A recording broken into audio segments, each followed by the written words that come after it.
all the women in the world that Diddy could have gotten with, he chose 50 Cent's baby mother. It's a lot of variables to this particular question. Because I talk to a lot of people, older, younger, even my daughter, who's 22, she didn't understand it. So people give their opinion based on what they've experienced and their environment, people they've been around. So to the people that understand boundaries and respect, I always tell men you should never date another man's girl if you're not aware of it. If you know it. He said doing that shows a lack of respect. TK shared that in his entire life, he has never knowingly dated someone who had been with one of his friends. To him, that is just something you do not do. He pointed out that Diddy is not someone with limited options.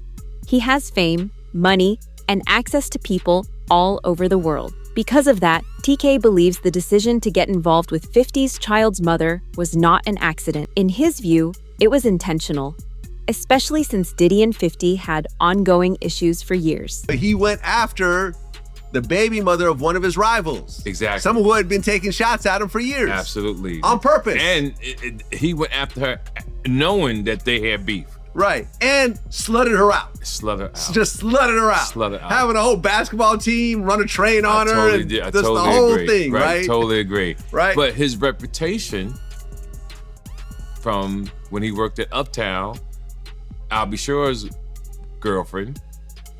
Oh, Kim Porter. Kim Porter. Right. That's his reputation. I'll be sure his baby mother. Baby mama. Yeah. Then Eric Serum, his friend, the one that had she had his baby, Mia. So he's had a reputation of going after people. Tupac's ex-girlfriend. Tupac's ex-girlfriend. He got a baby with her too. Exactly. Yeah. So my point that I'm making to the men listening, well, if you don't understand this, then you just poorly educated and don't really have common sense. It's a no-no. There's no way I would go after Vlad's ex-girlfriend. Right. I'm so loyal that if I met a woman and she said, "Oh yeah, I used to date Vlad," I can't f with you, man. Right. I won't even put my, excuse my language, because that's how I move. Other people don't move like that, but you see me in Paris, you see me all over the world. Why would I want to do that to mess up? Now, while 50 Cent's documentary has been getting a lot of attention and praise, not everyone sees it as a complete win for him. Gene Deal has come forward with serious complaints, saying parts of the documentary were not original and that his ideas were taken without credit. I seen an interview about, he said that he had a lot of footage had to be down, the documentary had to be downsized. You understand? I don't really believe that, because a documentary is a documentary, and they could have had 45 minutes, they could have had an hour, to each one of those. You understand? They left out certain things. He said they even left out the one about Sarah Chapman. You understand? And for whatever reason, he probably left out a lot of other different stars too. Situations that they could have spoke about. You understand? I have a problem with the documentary, and I'm just gonna let you know that the reason I have a problem with the documentary is that they know that they took my idea. You understand? They know that when I came to them, I laid out what they should do and how the documentary should be. You understand? She could say whatever she want to say. I talked to those producers before I even talked to her. They wanted to know what I had, what I was bringing, my pictures, all that stuff like that. And I told them about me, Tim, and Kirk. You understand what I'm saying? And how it would go. They did the same thing. This ain't the first time they stole from me, man. If you look at the Notorious Big, if you watch the Notorious Big, that part about the shoes, I had that in my book. And I was talking to K.O. Copeland. He was one of the writers of that movie. And I told him about when I let Big use my shoes at Soul Train Award. You had this old flunky ass dude, Mike B, get on Angie Martinez's show and talk about, yo, Big, he wore Mix Max shoes and he went out there and performed. When you go look at the film, when you go look at Big performing that on that show, ain't nothing mixed match about them shoes. There was $800 Maury's, size 14D. Big World 14E. E means that his shoes is a little wider than mine. He struggled, but he put them motherfuckers on and he went out there and performed. Those was my Gators that he had on. You understand? They did a little skit trying to disrespect me in the movie. You understand? And they said something about, oh, we got this from Big. He also talked about rumors that 50 may release more content online in the future. Gene believes that if more footage comes out, Diddy will not be able to stop it. In his opinion, if the documentary could have been shut down, it would have already happened. He said that shows how much power Diddy still has or no longer has behind the scenes. Interview. Gene also talked about how Diddy had this weird complex about Tupac and how it dictated almost everything in his life. 50 do another one, and I heard he's gonna put it on YouTube or do whatever he's gonna do. Puff ain't gonna have nothing to do with that. Puff ain't gonna have nothing to do to try to stop that because he can't.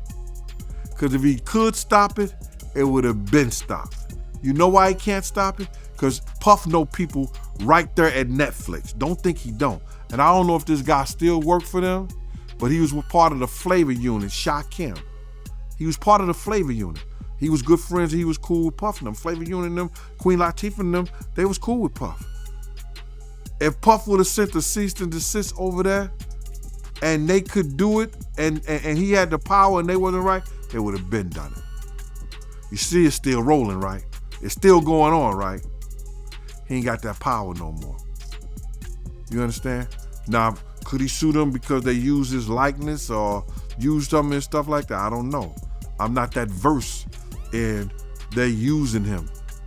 You understand? If they can steal your whole damn idea, your whole damn ideal, why can't they steal your whole damn intellectual property? That's what. However, this documentary isn't completely honest. You see, one thing that stood out to many viewers was how little the documentary said about Kim Porter. She was Diddy's longtime partner and the mother of his children. She passed away suddenly in 2018 at just 47 years old. The official cause was pneumonia, but many people believe Diddy was responsible for her death. Kim was around Diddy for years. I did see the interview that 50 did with Sherry, and he was talking about he didn't release the video about Puff having a kid by Kim Porter's friend, Sarah Chapman. Now, we all know that she used to date Tupac. You understand? So either he got her because he wanted some remnants of Tupac. We don't know. But it seemed like every dude that he had some kind of disdain, dislike, or that he idolized in a sense, he wanted their girl. Or he wanted to be a part of their girl. I don't know why. Yo, bro, this dude was, I don't know if he was in love or in hate for Tupac. He wanted to be an actor. He auditioned for, I think he auditioned for Juice. But Pac beat him out for that Bishop thing. You understand what I'm saying? He wanted to be a part of that. Just go, and not so many years ago, when Puff started getting into that drugs and started using drug stuff, he started revamping some of Tupac's speeches. And if you think I'm lying, go look at the Grammy speech he did. Go look at a couple of speeches he did. It was the same exact words Tupac had said. That he was gonna start this whole revolutionary of our people. That's Tupac. Black Lives Matter, the Black Liberation Movement, that was Pac. The Black Liberation Movement. Black Lives Matter? Come on, bro.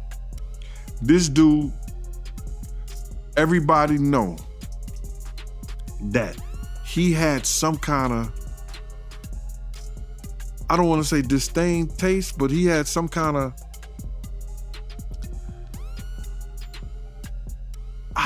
I don't, jealousy of Tupac, bro. He had this jealousy. Do you think that Diddy Kim Porter? Absolutely. Why? Because of all the videotapes, because of the book, because of all the people she gave copies of her book to, or at least chapters, because of everything that she had on him, because of the tape that she used to blackmail him into a relationship and into a raise of him being sodomized by Andre Harrell.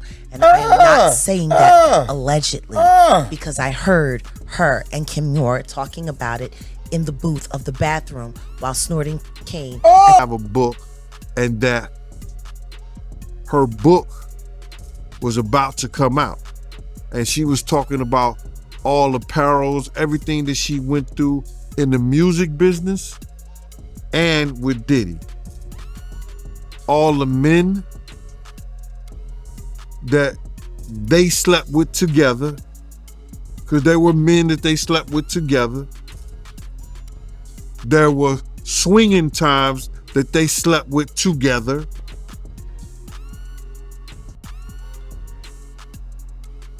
I don't know, man. How do you put your girl through some shit like that? Or how you look at your girl and knowing that she and another dude? What kind of demonic mind you have to be that far gone where that shit don't bother you? And got rid of them.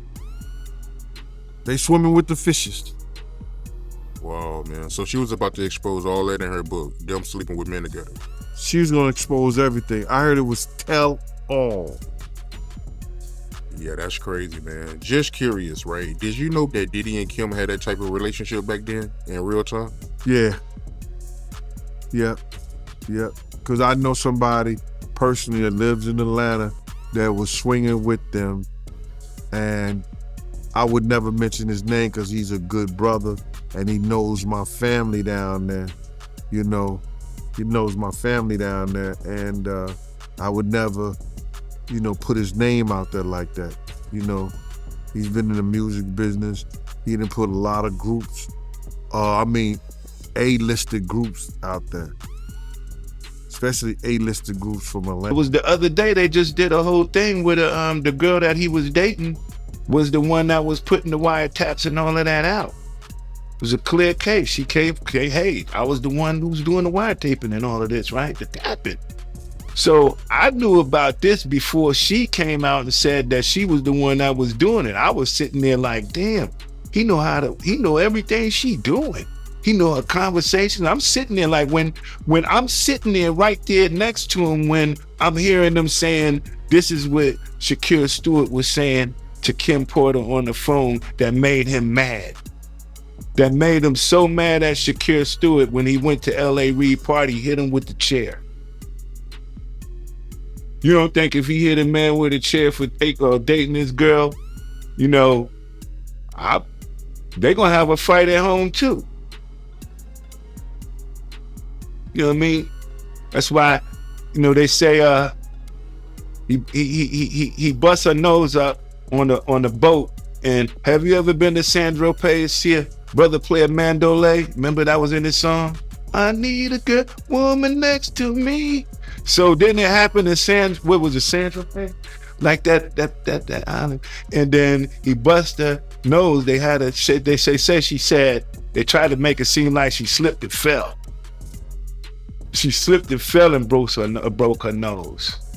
Nah, the truth was she slipped and fell and landed on his fist. Yeah, but that's what happens when you put your hands on females. I don't really have much respect for a man who's physically abusive towards women, man. I kind of think they be kind of suspect. I'd be like, man, girls on all his celebrity friends that denounced those allegations and were like, this is false, and Liars. They were saying, yeah, should they speak up now? It's getting a little too late for those who are complicit. Stevie J should be charged. Mary J. Blige should also be charged. Jennifer Lopez should definitely be charged. Jay-Z should be charged. Khaled should be charged. Rick Ross should be charged. Usher Usher should be charged and tried with him off of Justin Bieber alone. What he saw and what happened to him in his own mama house. All of those strangers, them up involved, looking around, seeing what was going on. And let's just be clear, it sounds like her house was a house of, professional freak-offs. So who knows what he saw or what could have happened to him while she was busy entertaining people and pouring and getting tips, as she would say, for her after-hour life. Oh yeah. He was. I'm gonna say he was surprised to hear that. School bus driver. No, was he surprised or was he like, zip it, you talking too much? Because that's what it looked like to me. It looked like you talking a little bit too much. They don't need to know about that. While she was sitting up there, because I was a bus driver and I was this, and I worked at the after hours. And I would pour them drinks and they would give me big tips. He had said he had a sigh of relief learning that he was the son of a hustler or a gangster. Like he wanted that status. He wanted to say that he was a sigh of relief is a wild thing to say, that your daddy was a gangster or a hustler. That's what you heard that he was. Well, I mean, like Tim said, they had a bunch of blaxploitation movies being played around the house all the time. They grew up with the Mac playing. They grew up with Superfly playing. Like, I mean, if that's what you got going on, you got two women in the house and there's no men around, and these are what the little boys are watching. You got basketball players coming over late at night. You got hustlers coming over, PIMPs coming over, women who look like they were modeling for Jet Magazine coming over. Like, it sounds like the nature of the environment is what shaped their perception of what cool was. So yeah, I mean, I'm sure for him it was, oh man, that's who my dad was. So I'm sure for him, it made him feel good because all of that stuff that he was watching, he really came from that, but that was really his legacy. And yeah, I'm sure for him it felt good to know that his dad was this big hustler who turned out to be a snitch, who got his brains removed from his head in a very, very, very unpleasant manner. Misa into his mother. Can you see that? Like, yeah, with the blonde hair and yeah, and all of that. I mean, somebody really asked the question, what kind of man puts his hands on his mother? The same kind of man that parties with his mom, the same kind of man who kisses his mom in the mouth, the same kind of man who seems to have accurate knowledge that his elderly mother can put both of her hands, her palms, on the floor while she's standing up, bent over. Oh damn, I ain't seen that one.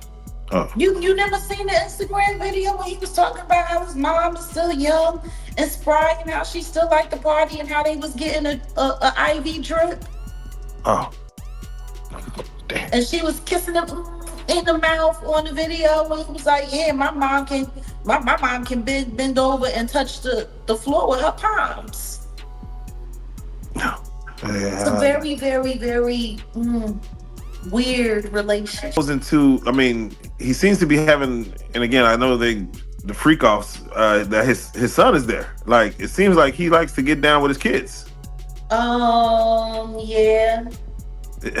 But that wasn't all. Just to hear Little Rod say, like, the boys were around. Roger Bonds talked about the children as well.